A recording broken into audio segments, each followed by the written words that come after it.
പല ആളുകളും തറാവിഹ് നിസ്കരിക്കുന്ന വിഷയത്തിൽ ജാഗ്രത പുലർത്താത്തവരുണ്ട്. തറാവിഹ് നിസ്കാരം വളരെ ഗൗനിക്കേണ്ട വിഷയമാണ്. തറാവിഹ് നിസ്കരിക്കുന്നവർ മറ്റൊരു കാര്യം, കുറെ കറാഹത്തുകൾ ചെയ്യുന്നുണ്ട്. നമ്മളൊരു നിസ്കാരം സുന്നത്താ നിർവഹിക്കുന്നത്, അതിൽ തന്നെ ഒരുപാട് കറാഹത്തുകൾ കടന്നു വരുന്നുണ്ട്. അത് പാടില്ല. അതെന്താ ശ്രദ്ധിക്കേണ്ടത്? സ്ത്രീകളെ ശ്രദ്ധിച്ചോ നല്ലതുപോലെ. ഒന്നാമതായി നമ്മൾ നിയ്യത്ത് വെക്കണം.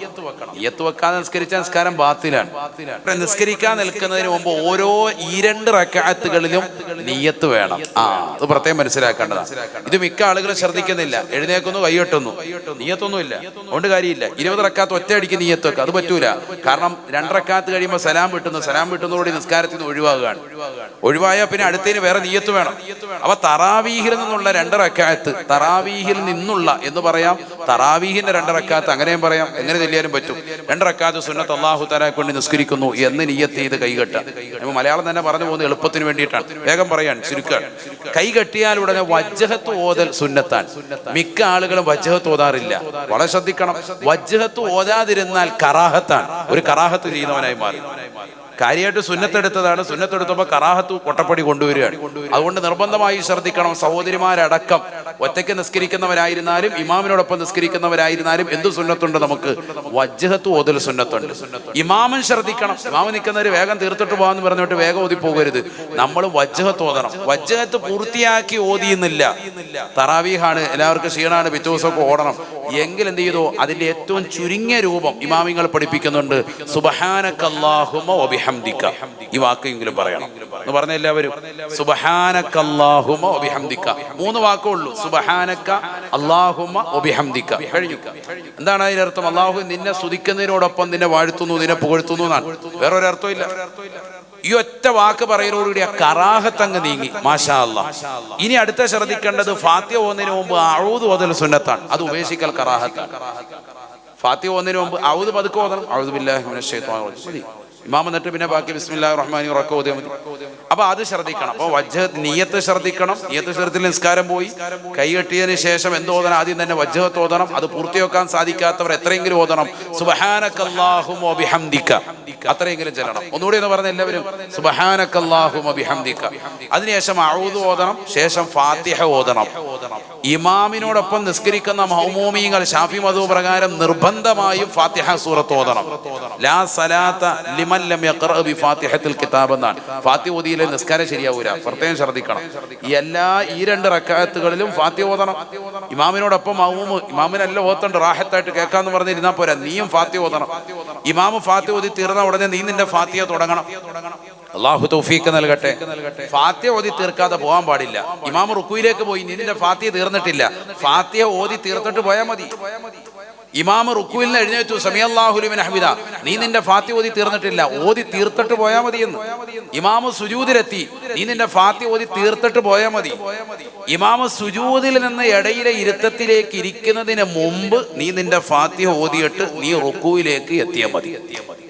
മനസ്സിലാകുന്നുണ്ടോ? മസല മനസ്സിലായി എന്ന് പറഞ്ഞാൽ ഇമാമിനേക്കാൾ 3 ഫർളുകൾ കൊണ്ടുവരെ പിന്തൽ അനുവദനീയം. പിന്താൻ പറ്റും എന്ന് പറഞ്ഞാൽ ഇമാം അങ്ങ് പോയി, നമ്മളിവിടെ നിൽക്കുക നൃത്തത്തില. ഇമാം ഒരു ഫർള് കഴിഞ്ഞു, ഏതാ? റുക്കൂ. അടുത്ത ഫർള് കഴിഞ്ഞു, ഇഅ്തിദാല് 2. അടുത്ത ഫർള് കഴിഞ്ഞു, 3ാമത്തെ സുജൂദ്. ഈ 3ാമത്തെ സുജൂദ് എന്ന ഫർളിൽ നിന്ന് ഇമാം ഇടയിലെ ഇരുത്തത്തിലേക്ക് ഇരിക്കുന്നതിന് മുമ്പ്, ആ സുജൂദിൽ നിന്ന് അല്ലാഹു അക്ബർ എന്ന് പറഞ്ഞ് ഇരിക്കുന്നതിന് മുമ്പ് നീ അങ്ങോട്ട് പോയാൽ മതി. അങ്ങോട്ട് പോയാൽ മതി. ഫാത്തിഹ ഓതി തീർത്തിട്ട് റുക്കൂയിലേക്ക് വന്നാൽ മതി. അത്ര വരെ പിന്തൽ അനുവദനീയം. സുന്നത്താണെന്നല്ല, അല്ലെങ്കിൽ അങ്ങനെ ചെയ്യണമെന്നല്ല. നീ ഫാത്തിഹ ഓതി തീർത്തിട്ട് നിനക്ക് സാവധാനം ഓതി തീർക്കാനുള്ള അവസരം ഉണ്ടെന്ന് പറയാം. ചില ആളുകൾ പറയാറുണ്ട്, എനിക്ക് ഫാത്തിഹ ഓതാൻ അവസരം കിട്ടിയിട്ടില്ല കേട്ടോ, ഭയങ്കര സ്പീഡായിരുന്നു എന്ന് പറയാനുണ്ട്. ഞങ്ങൾക്ക് ഹാജിയാരെ ഇഷ്ടം പോലെ അവസരം കിടക്കുക, ഫാത്തിഹ ഓതി തീർത്തിട്ട് പതുക്കെ വന്നാൽ മതി. ഹാജിയാര് പതുക്കെ ഓതിക്കോ. റുക്കൂ, ഇഅ്തിദാല്, സുജൂദ്, ഇത്രയും ഫർളുകൾക്ക് ശേഷം അടുത്ത ഫർളിലേക്ക് ഇരിക്കുന്നതിന് മുമ്പ് നീ എന്തിലേക്ക് വന്നാൽ മതി? റുക്കൂയിൽ വന്നാൽ മതി. അപ്പൊ ഈ ഇമാം എന്താവും? ഇടയിൽ ഇരുത്തത്തിന് അടുത്ത സുജൂദിലേക്ക് വന്നിട്ടുണ്ടാവും. അപ്പൊ നീ വീണ്ടും 3 ഫർളിനെ തൊട്ട് പിന്താതെ നീ എന്തിലേക്ക് വരണം? സമിഅല്ലാഹു ലിമൻ ഹമിദ വരണം. ഈ രീതിയിൽ പിന്തൽ അനുവദനീയമാണ്. എന്നാൽ മുന്താൻ പറ്റുമോ? ഒറ്റ ഫർള് കൊണ്ട് പോലും മുന്താൻ പാടില്ല. അതും പ്രത്യേകം ശ്രദ്ധിക്കണം. ഒരു ഫർള് കൊണ്ട് മുന്തിയാൽ നിന്റെ ഖുദ്വത്ത് സഹിയാവൂല, നിസ്കാരം പോകും. അല്ലാഹു ആക്കട്ടെ. ഇന്ന് നടക്കുന്ന ഏറ്റവും വലിയ പ്രശ്നം അതാണ്. ഇമാം അല്ലാഹു അക്ബർ എന്ന് സുജൂദ് പറയുന്നേ ഉള്ളൂ, അപ്പോഴേ ഇവൻ താഴെ എത്തി കിടക്കുക. വേഗം വരെ ഇവൻ താഴെ എത്തി സുജൂദി കിടക്കുക. ഇമാം അല്ലാഹു അക്ബർ എന്നൊരു സമയം ഇങ്ങോട്ട് എഴുന്നേറ്റ് വരുമ്പോൾ ഇവൻ ഇവിടെ എത്തിക്കഴിഞ്ഞു.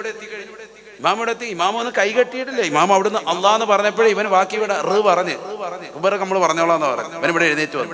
അത് തെറ്റാണ്. നിസ്കാരത്തിന്റെ പൂർണ്ണത എന്ന് പറഞ്ഞാൽ ഇമാം അല്ലാഹു അക്ബർ എന്ന് പറഞ്ഞ് കൈ കെട്ടി റാഇന്റെ ആ സുക്കൂൻ കൊണ്ട് ഉച്ചരിച്ച് കഴിഞ്ഞതിന് ശേഷം നമ്മൾ പതുക്കെ അല്ലാഹു അക്ബർ, നമ്മൾ അപ്പോഴാ കൈ കെട്ടണം. ഇമാം അല്ലാഹു അക്ബർ എന്ന് റുക്കൂയിലേക്ക് എത്തി, അനക്കമടങ്ങി ഇമാം റുക്കൂയിലേക്ക് എത്തിയെന്ന് മനസ്സിലായി കഴിയുമ്പോൾ നമ്മൾ പതുക്കെ ഇവിടുന്ന് അങ്ങോട്ട് പോകാൻ തുടങ്ങേണ്ടത് അപ്പോഴാ. റാ പറഞ്ഞതിന് ശേഷം എന്ന് പറഞ്ഞതിന് ശേഷമാണ് നമ്മൾ ഇവിടുന്ന് നൃത്തത്തിൽ നിന്ന് റുക്കൂയിലേക്ക് പോകേണ്ടത്. ഇമാം അല്ലാഹു അക്ബർ എന്ന് പറഞ്ഞ് സുജൂദിൽ വന്ന് അനക്കമടങ്ങിയെന്ന് തോന്നിയതിന് ശേഷം വേണം നീ നൃത്തത്തിൽ നിന്ന് അങ്ങോട്ടേക്ക് പോകാൻ. സുജൂദിലേക്ക് നീ പോകണമെങ്കിൽ എപ്പോഴാണ് പോകേണ്ടത്? ഇമാം അങ്ങ് എത്തിയതിനു ശേഷമാണ്. അതാണ് പൂർണ്ണത. മനസ്സിലാകുന്നുണ്ടോ? പൂർണ്ണത എന്നല്ല, അങ്ങനെ ചെയ്താലേ നിസ്കാരം ശരിയാവുള്ളൂ എന്നല്ല. ധൃതി പിടിച്ച് അങ്ങോട്ട് പോയാൽ ഇമാമിനേക്കാൾ മുന്തിയാൽ നിന്റെ തുടർച്ച സഹിയാകാതെ വരും. അത് നിസ്കാരത്തിന്റെ സാധുകതയെ ബാധിക്കും. അല്ലാഹു കാക്കുമാറാവട്ടെ. വളരെ ശ്രദ്ധിക്കേണ്ട വിഷയമാണ്. ഇതുപോലെ തന്നെ ഫാത്തിഹ സൂറത്ത് എല്ലാത്തിലും ഓതണം. എല്ലാ റക്അത്തുകളിലും സുന്നത്ത് നിസ്കരിക്കുമ്പോൾ നിർബന്ധമായിട്ട് ഓതണം. അങ്ങനെ 20 ഫാത്തിഹ കറക്റ്റായിട്ട് ഓതിയിട്ടുണ്ട്, മനസ്സിലാക്കണം. സൂറത്ത് നിനക്ക് ഓതൽ സുന്നത്താണ്, ഓതിയില്ലേ അത് വിഷയമൊന്നുമില്ല. മാഷാ അല്ലാഹ് ഇമാമിന്റെ ഇതിലോട്ട് ഖിറാഅത്തിലേക്ക് അല്ലാഹു അത് ഉൾപ്പെടുത്തി തരും. ഇനി മസ്ബൂക്കാണ്, പിന്തി തുടർന്നതാണ്. വന്നു കയറിയപ്പോൾ ഇമാം റുക്കൂയിലേക്ക് അല്ലാഹു അക്ബർ പറഞ്ഞു പോയി. സാധാരണ മനഃപൂർവ്വം അങ്ങനെ പിന്തുന്ന പല ചെറുപ്പക്കാരുണ്ട്. തറാവീ നിസ്കാരത്തിൽ പ്രത്യേകിച്ച് 2 റക്അത്ത് കഴിയുമ്പോൾ ഒന്ന് തുപ്പാൻ പോകും, പിന്നെ ഇമാം റുക്കൂയിലേക്ക് പോകുമ്പോഴേ വരുവുള്ളൂ. എന്നിട്ട് ഓടി ഇങ്ങോട്ട് വന്നിട്ട് നിയ്യത്ത് പോലെ വരുന്ന വഴിക്ക് ചെല്ലിക്കൊണ്ട് വരിക. പകുതി വീട്ടിൽ നിന്നാണ് ഓടി ഇങ്ങോട്ട് വന്നിട്ട് പെട്ടെന്ന് കൈ കെട്ടിയിട്ട് അതൊന്നും പറ്റൂല. അവിടെ വന്ന് നൃത്തത്തിൽ വന്ന് നിന്ന് അനക്കമടങ്ങി നിയ്യത്ത് വെച്ച് റാഹത്തായിട്ട് നല്ല രീതിയിൽ കൈ കെട്ടണം. കൈ കെട്ടി അനക്കമടങ്ങിയതിന് ശേഷം വീണ്ടും അടുത്തത് റുക്കോയിലേക്ക് വരണം. റുക്കോയിൽ വന്ന് അനക്കമടങ്ങണം. അഥവാ അല്ലാഹു അക്ബർ എന്ന് പറയുന്നതോടുകൂടി നമ്മൾ അവിടെ നിന്ന് ശാന്തി അടയാണ്. സമാധിയാന്ന് പറയത്തില്ല, അതേപോലെ സമാധി അടഞ്ഞ് അവിടെ വന്ന് നിൽക്കണം. നിന്നതിന് ശേഷം നമ്മൾ എന്ത് ചെയ്യണം? സുബ്ഹാന റബ്ബിയൽ അലീം വബിഹംദിഹി എന്ന് ഒരു പ്രാവശ്യമെങ്കിലും പറയണം. ഇമാം അപ്പോഴും റുക്കോയിലുണ്ട്. നമ്മൾ ഒരു പ്രാവശ്യം പറഞ്ഞതിന് ശേഷമാണ് ഇമാം സമി അല്ലാഹു ലിമൻ ഹമിദ എന്ന് പറയുന്നതെങ്കിൽ നിനക്ക് അറക്കാത്ത് കിട്ടും. ഇതൊന്നും ഇങ്ങനെയൊന്നും അല്ല നടക്കുന്നത്. ഇത് ഇമാം സമി അല്ലാഹു ലിമൻ എന്ന് പറയുമ്പോൾ ഇവനോട് എല്ലാം പരിപാടി തീർത്തിട്ടുണ്ട്. ഓടി വന്നിട്ട് പറഞ്ഞ തല എന്താ പരിപാടി? എന്നിട്ട് ഇവൻ പിന്നെ എഴുന്നേറ്റ് നിസ്കരിക്കുന്നുണ്ട്. അറക്കാത്ത് ഒന്നുമില്ല, കിട്ടിയെന്ന് പറയുന്നത് പടച്ചവനുമായിട്ടല്ലേ. ഞങ്ങൾ തീർത്തോളാം ഉസ്താദ് എന്ന് പറയുന്നത്. തീർക്കും. അങ്ങോട്ട് ചെയ്ത് കഴിയുമ്പോൾ ഏകദേശം ധാരണ എത്തും. അല്ലാഹു നമ്മളൊക്കെ. എന്തായാലും പള്ളി വരുന്നുണ്ട്, ഒളു എടുക്കുന്നുണ്ട്, നിസ്കരിക്കുന്നുണ്ട്, എന്നാൽ അതൊന്ന് വൃത്തിയായിട്ട് ചെയ്യൽ. അതിനാണ് ഇതിപ്പോൾ ഇത് പറയുന്നത്. വളരെ ഗൗരവത്തോടു കൂടി പറയാണ്. വളരെ ശ്രദ്ധിക്കണം. നമ്മൾ ഈ കൊടുക്കുന്ന നിസ്കാരം ആകെയുള്ള ഇതാണ്. അത് വൃത്തിക്ക് ചെയ്താൽ ഉറപ്പായിട്ടും വലിയ ഫലവത്താവും. ഒരു സെക്കൻഡ് നമ്മൾ അങ്ങോട്ടും ഇങ്ങോട്ടും പിന്തുന്നതിനാണ് ഈ ധൃതി കാണിക്കുന്നത്. ഇമാം അവിടെ നിസ്കാരത്തിലേക്ക് ഓടി വരാൻ പാടില്ല എന്നാണ്. വളരെ പള്ളിയിൽ പ്രത്യേകിച്ച് ഭവ്യതയോടുകൂടി ചെറിയ സ്പീഡാവാം, ആ റക്അത്തിന്റെ മഹത്വം മാനിച്ച് ജമാഅത്ത് നഷ്ടപ്പെട്ടു എന്ന് പേടിച്ച്, അല്ലാതെ ഓടി വരാൻ പാടില്ല. വന്ന് വളരെ റാഹത്തായിട്ട് നിസ്കരിക്കുക, കൈകെട്ടുക. അത്തഹിയ്യാത്ത് ഓതുക, നിർബന്ധമായി ശ്രദ്ധിക്കണം. അത്തഹിയ്യാത്തിന് ശേഷം നബിക്കും നബിയുടെ കുടുംബാദികളുടെ മേലും സ്വലാത്തില്ല. അവസാനത്തെ തഹിയ്യാത്താണല്ലോ. എല്ലാ 2 റക്അത്തുകളും അല്ലാഹുമ്മ സ്വല്ലി അലാ സയ്യിദിനാ മുഹമ്മദിൻ വഅലാ ആലി സയ്യിദിനാ മുഹമ്മദ്. ആ ഇരുത്തം എങ്ങനെ ഇരിക്കേണ്ടത്? സാധാരണ ഇരുത്താണോ? നമ്മൾ ളുഹറിന് 2 റക്അത്ത് കഴിയുമ്പോൾ ഇരിക്കുന്ന ഇരുത്താണോ, അവസാനത്തെ ഇരുത്താണോ? ഏതാ വേണ്ട? തവറുക്കിന്റെ ഇരുത്തം, ഇഫ്തിറാഷിന്റെ ഇരുത്തം, 2 ഇരുത്തമുണ്ട്. ഏതിരുത്താ വേണ്ടത്? അവസാനത്തെ തഹിയ്യാത്തിൽ ഇരുത്താണ് സുന്നത്ത്. എല്ലാ 2 റക്അത്തും നമ്മളൊന്നും അത് ശ്രദ്ധിക്കുന്നില്ല. അല്ലത്തന്നെ ഇരിക്കൽ തന്നെ ഇല്ല. ഇപ്പൊ കഴിഞ്ഞ ദിവസം നോക്കിയപ്പോൾ ഉണ്ട് ഈ പൃഷ്ഠഭാഗത്ത് വെക്കാൻ പറ്റുന്ന ഒരു സൈസ് ഒരു സീറ്റ് ഇപ്പൊ ഇറങ്ങിയിട്ടുണ്ട് ഓൺലൈൻ. ഇപ്പൊ എല്ലാവരും അത് വാങ്ങിക്കൊണ്ടിരിക്കുക. ഇരിക്കുന്നില്ല, അതിന്റെ മേലോട്ട് ഇങ്ങനെ ഞെളിഞ്ഞിരിക്കുക. ഇതാ ഇപ്പോഴത്തെ പരിപാടി. അതിന്റെ മേലോട്ടിരിക്കുക, കാലിങ്ങനെ അങ്ങോട്ടും ഇങ്ങോട്ടും ചിരിച്ചു വരും. എന്തൊക്കെയാണ് കാണിക്കുക? അല്ലാഹു നമ്മളൊക്കെ. പുതിയ സാധനങ്ങൾ വരിക. എന്തോ ആയിക്കോട്ടെ, ഞാനിപ്പോൾ അതിലേക്ക് പോകുന്നില്ല. ഇതൊക്കെ ഒരു ദിവസം തന്നെ പറയേണ്ട വിഷയമാണ്. പക്ഷെ ഇപ്പൊ പറഞ്ഞെന്തിനാന്ന് പറയുന്നത്, ളുഹർ നിസ്കരിക്കാൻ വരുന്നവർ കൂടി ഉണ്ട്, കറക്റ്റായിട്ട് തറാവീഹ് നിസ്കരിക്കുന്നവർ, അവർ കൂടി ഒന്ന് ശ്രദ്ധിച്ചോട്ടെ എന്ന് കരുതിയിട്ടാ. അല്ലാഹു തൗഫീഖ് തരട്ടെ. ഇത് കഴിഞ്ഞാൽ ഒരു ദുആ കൂടിയുണ്ട്, അതുകൂടി ശ്രദ്ധിക്കണം. അത്തഹിയ്യാത്ത് ഓതുക. അത്തഹിയ്യാത്തിന് ശേഷം ഇബ്രാഹിമിയ സ്വലാത്ത് പൂർത്തിയാക്കാൻ പറ്റൂല. സാധാരണ നമ്മൾ പൂർത്തിയാക്കാൻ പറ്റൂല എന്ന് പറഞ്ഞാൽ നമ്മളത് ചെയ്യലില്ല, വേഗം സലാം വീട്ടലാണ്. അപ്പൊ ഇവിടെ സലാത്ത് എന്ത് ചെയ്യണം? അത്തഹിയ്യാത്തുൽ മുബാറകാത്തു സ്വലവാത്തു തയ്യിബാത്തു ലില്ലാഹി അസ്സലാമു അലൈക അയ്യുഹൻ നബിയ്യു റഹ്മത്തുള്ളാഹി വബറകാതുഹു അസ്സലാമു അലൈനാ വഅലാ ഇബാദില്ലാഹി സ്വാലിഹീൻ അഷ്ഹദു അല്ലാ ഇലാഹ ഇല്ലല്ലാഹ് വഅഷ്ഹദു അന്ന മുഹമ്മദൻ അബ്ദുഹു വറസൂലുഹു. എന്നിട്ട് എന്ത് ചെയ്യണം? അല്ലാഹുമ്മ സ്വല്ലി അലാ സയ്യിദിനാ മുഹമ്മദിൻ വഅലാ ആലി സയ്യിദിനാ മുഹമ്മദ്. നബിക്ക് നബിയുടെ കുടുംബാദികളുടെ മേലും സലാത്തായി. ഇനി അവിടെ കമാ സല്ലൈത പറഞ്ഞ് അത് പൂർണ്ണമാക്കലാണ് ഏറ്റവും നല്ലത്. പക്ഷെ അതിനുള്ള സമയം സാധാരണ തറാവീഹിന് കിട്ടാറില്ല. അപ്പൊ പിന്നെ എന്ത് ചെയ്യണം? അതിനുശേഷം ഒരു ദുആ വേണം. അതേതാ ദുആ? എല്ലാ അത്തഹിയ്യാത്തിനും ലാസ്റ്റ് കൊണ്ടുവരുന്ന ദുആ ഉണ്ട്. ഏതാ?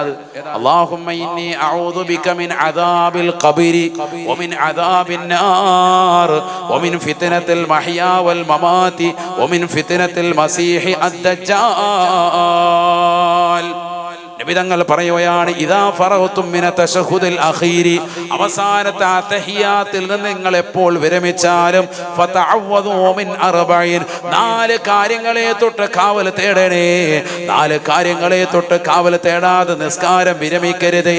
ഹബീബ് മുഹമ്മദ് മുസ്തഫ നബി തങ്ങളുടെ കൽപ്പനയാണ്. ആ കൽപ്പനയ്ക്ക് എതിരി നിൽക്കൽ നല്ലതല്ല. അത് നിസ്കാരത്തിന്റെ കറാഹത്തായി ഇമാമികൾ രേഖപ്പെടുത്തുകയാണ്.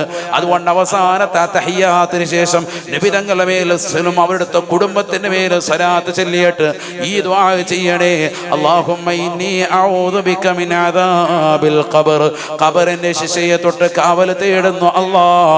വമിൻ അദാബിൻ നാർ, നരകീയ ശിക്ഷയെ തൊട്ട് കാവൽ തേടുന്നു അല്ലാഹ്. വമിൻ ഫിത്നത്തിൽ മഹ്യാ വൽ മമാത്, ജീവിച്ചിരിക്കുന്നവരുടെയും ജീവിത കാലഘട്ടത്തിലും മരണാസന്ന വേളയിലുമുള്ള ഏതെല്ലാം ഫിത്നകളുണ്ട് അതിനെ തൊട്ടും കാവൽ തേടുന്നു അല്ലാഹ്. വമിൻ ഫിത്നത്തിൽ മസീഹി ദജ്ജാൽ, ദജ്ജാലിന്റെ ഫിത്നയെ തൊട്ട് കാവൽ തേടുന്നു അല്ലാഹ്. ഇതുകൂടി പറഞ്ഞിട്ട് വേണം സലാം വീട്ടാൻ. അള്ളാഹു തൗഫീഖ് നൽകട്ടെ. എന്നാൽ പലരും ചോദിക്കുന്നു, ഫർദ് നമസ്കാരം ഖളാ ഉള്ളവർ സുന്നത്ത് നിസ്കരിക്കണോ? പാടില്ല എന്ന് പറയുന്നു. ശരി തന്നെയാണ്. ഫർദ് നമസ്കാരം പ്രായപൂർത്തി എത്തിയ തലം മുതൽ, ഉദാഹരണം ഒരു 15 വയസ്സ് എത്തിച്ച ആള്, ആ ഒരു കാലയളവ് മുതൽ ഏതെങ്കിലും ഒരു ഫർദ് നഷ്ടപ്പെട്ടിട്ടുണ്ട് എങ്കിൽ അവന്റെ ജീവിതോപാധിക്കുള്ള സമയം ഒഴിച്ച് ബാക്കിയുള്ള മുഴുവൻ സമയങ്ങളും അത് വീട്ടാൻ വേണ്ടി വിനിയോഗിക്കണം സമയത്തെ എന്നാണ് കർമ്മശാസ്ത്ര പണ്ഡിതന്മാർ പറയുന്നത്. പ്രത്യേകം മനസ്സിലാക്കേണ്ട വിഷയമാണ്. ജീവിതബാധിക്കെന്ന് പറഞ്ഞാൽ അവന്റെ ജീവിതത്തിൽ കഞ്ഞികൂടി മുട്ടാതിരിക്കാൻ വേണ്ടി പണിക്ക് പോകും. ആ കാര്യങ്ങൾ ഒഴിച്ച്, സ്ത്രീകളാണെങ്കിൽ പിന്നെ അത്തരത്തിലുള്ള ജോലിയൊന്നുമില്ല, കുടുംബത്തെ നോക്കുന്ന ചെറിയവരോടുള്ള ആ വർക്ക് ഒഴിച്ച് ബാക്കി മിച്ചം കിട്ടുന്ന സമയം മുഴുവനും എന്തിനു വേണ്ടി ചെലവഴിക്കണം? എത്രയും വേഗം പ്രായപൂർത്തി എത്തിയ തല മുതൽ ഏതൊക്കെ നിസ്കാരം ഖളാ വീട്ടാനുണ്ടോ അതൊക്കെ നിർബന്ധമായി വീട്ടുന്നതിന് വേണ്ടി സമയത്ത് മാറ്റിവെക്കണമെന്നാണ് ഇസ്ലാമിക വീക്ഷണം. എന്ന് പറയുമ്പോൾ തറാവീഹ് നിസ്കരിക്കാൻ വരുന്ന സമയത്ത് തറാവീഹിനോടൊപ്പം ചേർത്ത് നിസ്കരിക്കാൻ പറ്റുമോ ഏതെങ്കിലും നിസ്കാരം? അങ്ങനെ ചോദിക്കുന്നവരുണ്ട്. അതിനാണ് ഞാൻ ആദ്യം തന്നെ ഒരു മറുപടി പറയുന്നത്. എന്ത്? നിങ്ങൾ തറാവീഹിന് വേണ്ടി പ്രത്യേകം ഒരുങ്ങി വരുമ്പോൾ മാത്രമല്ല, നിങ്ങളുടെ ജീവിതോപാധികൾക്ക് വേണ്ടി കഴിഞ്ഞതിന് ശേഷമുള്ള സമയം കിട്ടുന്ന മുഴുവൻ സമയങ്ങളും നിങ്ങൾ എന്ത് നിസ്കരിക്കണം നിർബന്ധമാണ്? ഖളാ ഉള്ള നിസ്കാരങ്ങൾ വീട്ടിൽ നിർബന്ധം. എത്രയും വേഗം വീട്ടിക്കണം. ഓരോ ദിവസം കഴിയുന്തോറും അതിൻ്റെതാകുന്ന ശിക്ഷ കൂടിക്കൊണ്ടിരിക്കും. അള്ളാഹു നമ്മളെ കാക്കുമാറാവട്ടെ. സ്വാഭാവികമായിട്ടുണ്ടാവും. അപ്പൊ അത് എത്രയാ എണ്ണം കണക്കാക്കുക? എണ്ണം കണക്കാക്കാൻ പറ്റുന്ന രീതിക്ക് കണക്കാക്കുക. അവന്റെ മനസ്സുകൊണ്ട് ഒരു ഉറപ്പ് വരണം, ഞാൻ പൂർണ്ണമായി നിസ്കരിച്ച് തീർത്തിട്ടുണ്ട് എന്ന ഒരു ഉറപ്പ് മനസ്സുകൊണ്ട് കിട്ടുന്നത് വരെ ഖളാ വീട്ടണമെന്ന്. അങ്ങനെയുള്ള ആളുകൾക്ക് തറാവീഹ് നിസ്കരിക്കൽ ഹറാമാണ്. അപ്പൊ ഫർദ് നമസ്കാരം ഖളാ ഉള്ള ഒരൊറ്റ വ്യക്തിയും അവന് സുന്നത്ത് നിസ്കരിക്കാനേ പാടില്ല. ഇതാണ് കർമ്മശാസ്ത്ര വീക്ഷണം. പ്രത്യേകം മനസ്സിലാക്കേണ്ട വിഷയമാണ്, പ്രത്യേകം ശ്രദ്ധിക്കേണ്ട ഒരു വിഷയമാണ്. കാരണം ഇത് പല ആളുകളും ചോദിക്കുന്നതാണ്, പല ആളുകളും ചോദിക്കാൻ മനസ്സിൽ നിയ്യത്ത് വെച്ചിട്ടുള്ള വിഷയങ്ങളാണ്. നമ്മൾ അറിയേണ്ട മസലയാണ്. കാരണം സുന്നത്ത് നമസ്കാരം പോലെ അല്ല ഫർദ്. ഫർദ് എന്ന് പറയുന്നത് ഫർദ് ഐനാണ്, ഫർദ് കിഫായല്ല. മയ്യത്ത് നിസ്കാരം പോലെ ആരെങ്കിലും നിസ്കരിച്ചാൽ വിടുന്നതല്ല. സ്വന്തം തടി, അവന്റെ സ്വന്തം ശരീരത്തെ രക്ഷപ്പെടുത്തി എടുക്കണം അത് നിസ്കരിച്ച്, ഇല്ലെങ്കിൽ ആഖിറത്തിൽ ഹിസാബാണ്. ഇപ്പൊ ഇന്നത്തെ സുബൈ ഞാൻ നിസ്കരിച്ചില്ലെങ്കിൽ അലങ്കോട് ജമാഅത്തിലെ ഇമാമല്ലേ എന്ന് പറഞ്ഞ് വിട്ടുവീഴ്ചയൊന്നുമില്ല. അദ്ദേഹത്തിനായിരിക്കും ശിക്ഷ, അല്ലെങ്കിൽ എനിക്കാണ് അതിന്റെ ശിക്ഷ പൂർണ്ണമായിട്ട് ഉത്തരവാദിത്വം. ഇവിടെ ജമാഅത്തിലെ അംഗങ്ങൾക്കോ കമ്മിറ്റിക്കാർക്കോ ആർക്കും അല്ല ഉത്തരവാദിത്വം. എന്റെ മേലാണ് അതിന്റെ നിർബന്ധം. ഫർദ് ഐനാണ്, വ്യക്തിപരമായി നിർബന്ധമാണ്. അത് ഖിയാമത്ത് നാൾ വരെ എനിക്കതിന്റെ ശിക്ഷ, നമ്മൾ എത്ര നാൾ നീട്ടിക്കൊണ്ടിരുന്നോ അത്ര ശിക്ഷ, പിന്തിച്ചതിന്റെ ശിക്ഷയും കിട്ടും. എത്രയും വേഗം വീട്ടണമെന്നർത്ഥം. അപ്പോൾ പ്രായപൂർത്തി എത്തിയ തലം മുതൽ എത്ര നമസ്കാരങ്ങൾ നമുക്ക് ഖളായിട്ടുണ്ടോ ആ നമസ്കാരങ്ങളൊക്കെ നമ്മൾ വീട്ടണം. എങ്ങനെ വീട്ടണം? അതിന് ചില ആളുകൾ ഇപ്പോൾ കാണിച്ചു വെച്ചിരിക്കുന്നത് തറാവീഹ് നിസ്കരിക്കാൻ വരുമ്പോൾ തറാവീഹിനോടൊപ്പം നിയ്യത്ത് ചെയ്തിട്ട് അങ്ങനെ നിസ്കരിക്കാൻ പറ്റുമോ ചോദ്യമാണ്. നിസ്കരിക്കാൻ പറ്റുമെന്ന് പറഞ്ഞ കർമ്മശാസ്ത്ര പണ്ഡിതന്മാരുണ്ട്. പറ്റുന്നത് സുബഹിയെ പറ്റുള്ളൂ. അപ്പൊ കുനൂത്ത് ഓതണ്ടേ? കുനൂത്ത് ഓതണ്ട. അവിടെ നമ്മൾ ചെറിയൊരു ദുആ അല്ലാഹുമ്മ ഗഫിർലി എന്ന് പറഞ്ഞാൽ തന്നെ ആ കുനൂത്തിന്റെ വാക്കുകൊണ്ട് വീടുമെന്നാണ്. ഹക്ക് വീടും. പൂർണ്ണമായി ചെല്ലലാണ് വേണ്ടത്. പക്ഷെ ഇമാമിനോടൊപ്പം നിസ്കരിക്കുന്ന ഒരു വ്യക്തിയെ സംബന്ധിച്ചിടത്തോളം സുബഹിയുടേതാകുന്ന നിയ്യത്ത് ചെയ്തുകൊണ്ട് ഫർള് നിയ്യത്ത് ചെയ്ത് സുന്നത്തിന് പിന്നിലും തുടരാം, സുന്നത്ത് നിയ്യത്ത് ചെയ്തുകൊണ്ട് ഫർളിന്റെ പിന്നിലും തുടരാം. അസല അങ്ങോട്ടും ഇങ്ങോട്ടും പറ്റുന്നതാണ്. ഖളാ വീട്ടിൽ നിസ്കരിക്കുന്നവന്റെ പിന്നിൽ അദാ ആയി നിസ്കരിക്കുന്നവനും തുടരാം, അദാ ആയി നിസ്കരിക്കുന്നവന്റെ പിന്നിൽ ഖളാ വീട്ടിൽ നിസ്കരിക്കുന്നവനും തുടരാം. അപ്പൊ ഇത് ഖളാ വീട്ടുവാണല്ലോ. അത് ഏതിനോട്? ഒരു തറാവീഹിന് ഇമാമ നിൽക്കുന്ന വ്യക്തിയോട് ഒരാൾ സുബഹി ഖളാ വീട്ടിൽ നിസ്കരിക്കാൻ, അയാൾ നിസ്കരിക്കുന്നത് സുന്നത്തും ഇമാമ നിസ്കരിക്കുന്നത് ഫർളും, ഇമാമ നിസ്കരിക്കുന്നത് അദാ ആയ നിസ്കാരവും മറ്റേയാൾ നിസ്കരിക്കുന്നത് മൗമൂഅ നിസ്കരിക്കുന്നത് ഖളാ ആയ നിസ്കാരവും. ഇങ്ങനെ തുടരാൻ പറ്റുമോ? അതൊക്കെ പറ്റും. അപ്പൊ അങ്ങനെ നിസ്കരിക്കാം. ഞാനിത് പറഞ്ഞതിന് ആരൊക്കെ സുബഹിയൊക്കെ ഒരുപാട് പോയിട്ടുള്ള ആളുകളാണ്, സ്വാഭാവികമായിട്ടുണ്ടാകും. അപ്പൊ ആ നിസ്കാരം നിർവഹിക്കുന്നതിനോടൊപ്പം നിന്റെ മേൽ നിർബന്ധം ഫർളാണ്. അതിനകത്ത് മനസ്താപമൊന്നും വേണ്ട, അതിലൊന്നും ടെൻഷൻ അടിക്കണമെന്നും വേണ്ട. നിന്റെ മേൽ നിർബന്ധമായത് എത്രയും പെട്ടെന്ന് ചെയ്തു വെക്കാം. പക്ഷെ ഈ തറാവീഹിനെ മാത്രമാക്കി റമദാൻ കഴിയുമ്പോൾ എല്ലാം കഴിഞ്ഞു എന്ന് പറഞ്ഞ് ഒതുങ്ങാൻ പറ്റൂല. അതാണ് ഈ വിഷയം. എല്ലാരും തറാവീഹ് മാത്രം പിടിക്കാൻ. ആ തറാവി 20 റക്അത്ത്. അപ്പൊ എന്തായി? ഒരു 10 സുബഹി അങ്ങ് നിസ്കരിച്ച് തീരുമല്ലോ എന്ന് കരുതിയിട്ട് അത് ഒഴിവാക്കി, അല്ലെങ്കിൽ ഒരു 20 സുബഹി നിസ്കരിച്ച് കഴിയുമല്ലോ എന്ന് കരുതിയിട്ട് അത് മാത്രം അങ്ങോട്ട് ഇതാക്കാൻ പറ്റൂല. ബാക്കിയുള്ള സമയങ്ങളൊക്കെ ഗൗനിക്കണം. നിന്റെ ജീവിത ഉപാധികൾ കഴിഞ്ഞതിന് ശേഷം മിച്ചം കിട്ടുന്ന മുഴുവൻ സമയങ്ങളും എത്രയും പെട്ടെന്ന് ഫർളായ നമസ്കാരങ്ങൾ ചെയ്യണമെന്നാണ് ഇസ്ലാമിൽ പ്രബലമായ വീക്ഷണം. മനസ്സിലായോ? അല്ലാതെ വന്ന് സുന്നത്ത് നിസ്കരിക്കാൻ വേണ്ടി നമ്മൾ അങ്ങനെ നിയ്യത്ത് ചെയ്ത് തുടർന്നാൽ ഫർള് നിസ്കരിക്കാൻ കടക്കുകയാണെങ്കിൽ ഇവൻ ഈ സുന്നത്ത് നിസ്കരിക്കൽ ഹറാമാണ്. കറാഹത്തോ ഖിലാഫുൽ ഔലയൊന്നുമല്ല, ഹറാമാ, കുറ്റം കിട്ടും. അല്ലാഹു നമ്മളെ കാക്കുമാറാവട്ടെ. വളരെ ഗൗരവത്തിൽ ചിന്തിക്കേണ്ട വിഷയമാണ്.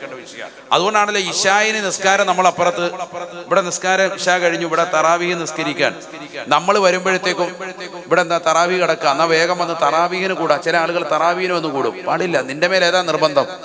ഇശാ ആണ്. ഇശാ നിസ്കരിക്കുക മാത്രമല്ല, ഇശാഇന്റെ സുന്നത്ത് കഴിഞ്ഞിട്ടാണ് തറാവീഹിന് കൂടേണ്ടത്. അതിനേക്കാൾ ശ്രേഷ്ഠത തറാവീഹിനില്ല. അതൊക്കെ പഠിക്കണം നമ്മൾ.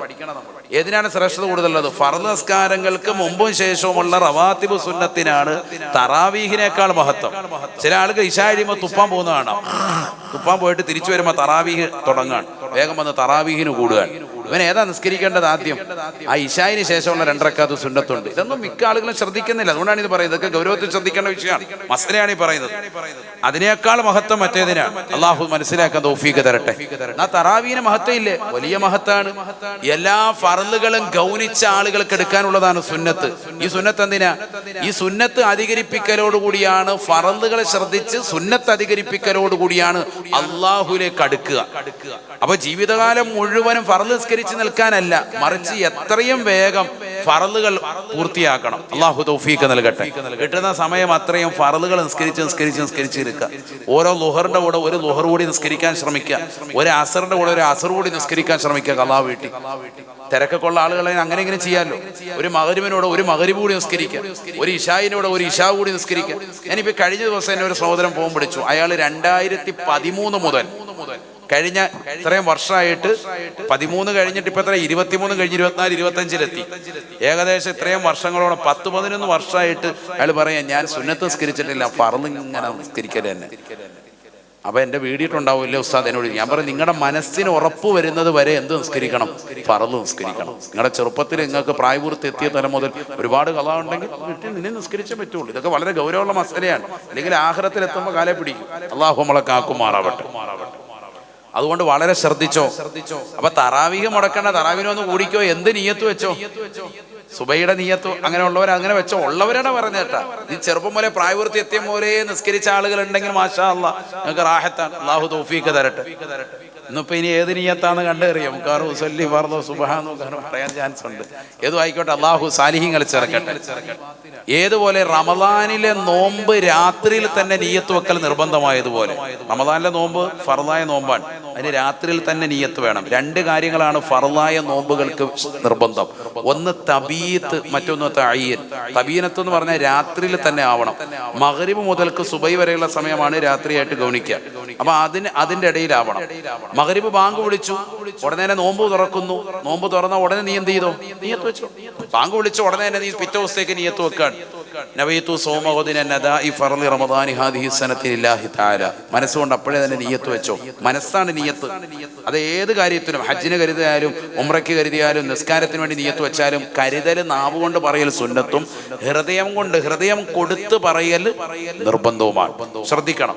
കാരണം നിസ്കാരം കഴിഞ്ഞ തറാവി കഴിഞ്ഞ പള്ളിയിലെ ഖത്തീബുമാരെ നിയ്യത്ത് വെച്ച് വരും. മിക്ക ആളുകളും ശ്രദ്ധിക്കുന്നില്ല, വെറുതെ ഇങ്ങനെ പറയാ നവൈതു സൗമഗദിൻ അനദാഇ ഫർളി റമദാൻ. കുറെ വൈകിയല്ലോ, മനസ്സ് വേറെ എവിടെയാണ്. ഇത് നിയ്യത്തായി പരിഗണിക്കൂല. വളരെ മനസ്സിലാക്കേണ്ട വിഷയമാണ്, മസലയാണ് ഈ പറഞ്ഞത്. മനസ്സ് കൊടുത്ത് നിയ്യത്ത് ചെയ്യണം. ഒന്ന്, അവൻ നിയ്യത്ത് രാത്രിയിൽ തന്നെ ചെയ്യണം. പല ആളുകൾ തറാവീഹ് നിസ്കരിച്ചില്ല എങ്കിൽ പള്ളിയിൽ ജമാഅത്തിന് വരുമ്പോഴാണ് നിയ്യത്ത് വെച്ച് തരുന്നത്. അപ്പൊ ആ നിയ്യത്ത് കൂടെ ചെല്ലും. തറാവീഹ് അന്ന് ഒഴിവായപ്പോൾ നിയ്യത്ത് വെക്കുന്നില്ല, പിറ്റേ ദിവസം നോമ്പുകാരനെ പോലെ നിൽക്കണം. നോമ്പുണ്ടോ? നോമ്പിന്റെ കൂലിയില്ല. അല്ലാഹു നമ്മളെ കാക്കട്ടെ. എന്നാൽ റമദാന്റെ ഒന്നാമത്തെ ദിവസം 30 ദിവസത്തേക്ക് നിയ്യത്ത് ചെയ്തവനാണെങ്കിൽ മാഷാ അല്ലാ അവനത് കിട്ടുമെന്ന് മാലിക്കി മദ്ഹബിന്റെ ഒരു അഭിപ്രായം വെച്ച് നമ്മുടെ പണ്ഡിതന്മാർ രേഖപ്പെടുത്തിയിട്ടുണ്ട്. ഓക്കെ, അത് കുഴപ്പമില്ല എന്ന് പറഞ്ഞിട്ടുണ്ട്. അത് എപ്പോഴായിരുന്നു ചെയ്യേണ്ടത്? റമദാന്റെ ആദ്യത്തെ നോമ്പില. റമദാൻ 30 ദിവസം നോമ്പ് നോൽക്കാൻ വേണ്ടി ഞാൻ നിയ്യത്ത് ചെയ്യുന്നു എന്ന് അയാൾ ആദ്യത്തെ രാത്രിയിൽ കരുതിയിരുന്നെങ്കിൽ ഓക്കെ, അതും രാത്രിയിൽ കരുതണം, സുബഹിക്ക് മുമ്പല്ല. ചില ആളുകൾ അത്താഴ സമയത്തിൽ എഴുന്നേറ്റിട്ട് നാളത്തെ നോമ്പിനെന്ന് പറയണോ എന്ന് സംശയം. അവിടെയും അങ്ങനെ തന്നെയാണ് പറയേണ്ടത്. കാരണം ഹോദ് എന്ന വാക്കിന് അങ്ങനെയാണ് അർത്ഥം. ഈ ഒരു രാത്രിയോട് ചേർന്ന് നിൽക്കുന്ന പകല് എന്നാണ് അതിന്റെ അർത്ഥം വരുന്നത്. അതുകൊണ്ട് നവൈതു സൗമ ഹോദിൻ, നാളത്തെ നോമ്പിനെ എന്ന് തന്നെ വേണം നിയ്യത്ത് വെക്കാൻ. ബാങ്ക് വിളിക്കുന്നതിന് തൊട്ട് മുമ്പ് നിയ്യത്ത് വെച്ചാലും അങ്ങനെ തന്നെയാണ് നിയ്യത്ത് വെക്കേണ്ടത്.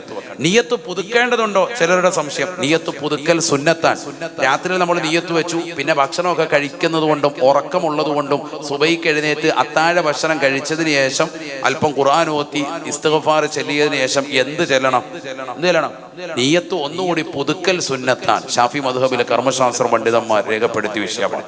ഏതോ ആയിക്കോട്ടെ, ഇനിയുമുണ്ട്. തൽക്കാലം ഇപ്പോൾ ഇവിടെ നിൽക്കാൻ ഇത്രയൊന്നും ചെയ്തിട്ട് എന്നിട്ട് അടുത്ത ആഴ്ച നമുക്ക് ബാക്കി പറയാം. അള്ളാഹു തൗഫീഖ് തരട്ടെ. അപ്പൊ ഇന്ന് മുതൽ അതൊന്നും ശ്രദ്ധിക്കുക. തറാവീഹ് നിസ്കരിക്കുമ്പോൾ നിസ്കാരം ആരാ ചെയ്യേണ്ടതെന്ന് നേരത്തെ പറഞ്ഞു. അതുകൊണ്ട് ഫർദ് നമസ്കാരങ്ങളൊക്കെ ഗൗനിക്കുക. ഒരു ഫർദ് പോലും ഉപേക്ഷ വെക്കരുത്.